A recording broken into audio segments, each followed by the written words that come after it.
আরে আঙ্কেল, আমাকে এখানে কোনো কাজ দিয়ে দাও না, আমার কাজের অনেক দরকার। আরে তুমি এখানে কি কাজ করবে? আরে যে কোনো কাজ দিলেই হবে। কি দরকার কাজের?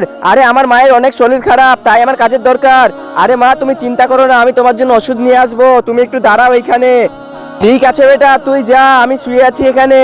ঠিক আছে বেটা, এইখানে দেখ অনেক গাড়ি লেগে আছে, এই গাড়িগুলোর ওপর তুই কাপড় দিয়ে দে। ঠিক আছে, তোমাকে অনেক ধন্যবাদ।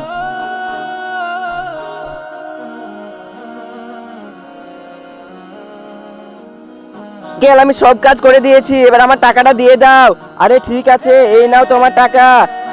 ডক্টর সাহেব, আমার কিছু দরকার আছে, এই ওষুধগুলো কি এখানে পাওয়া যাবে?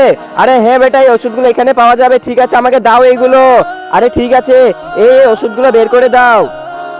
তার আগে বন্ধুরা, তুমি যদি ছবি দুটোর মধ্যে কোনো একটি ছবিকে মন থেকে পছন্দ করো তাহলে লাইক করে দাও আর চ্যানেলটাকে সাবস্ক্রাইব করে দাও। এইগুলো কিছু না করলে আমি মনে করবো তুমি কিছু পছন্দ করো না। আর কমেন্টে বলো 1 না 2। 100 টাকা? আরে 100 টাকাতে কি হবে, এটা তো 1200 টাকা দাম, 100 টাকা দিয়ে হবে না। আরে আমার কাছে তো 100 টাকাই ছিল, এবার আমি কি করব? তুমি বাইরে থেকে পয়সা নিয়ে আসো তাহলে। আরে এই ওষুধগুলো রেখে দাও, আমার কাছে আর টাকা নেই। আমি আমার মায়ের জন্য ওষুধ কি করে নিয়ে যাব? কি, এটা তোমার মায়ের ওষুধ? আরে হ্যাঁ ডক্টর সাহেব, এবার আমি কি করব? আমার কাছে তো কোনো টাকাও নেই, এবার আমি ওষুধ কি করে নিয়ে যাব? আরে বেটা, কোনো চিন্তা করো না, এই নাও তোমার 100 টাকা, আর এই নাও ওষুধ, এগুলো তুমি ফ্রিতে নিয়ে যাও। আরে কি বলছো? তুমি সত্যি আমাকে এগুলো ফ্রিতে দিয়ে দিবে? তোমাকে অনেক ধন্যবাদ, আমি তো আমার মায়ের জন্য ওষুধ পেয়ে গেলাম।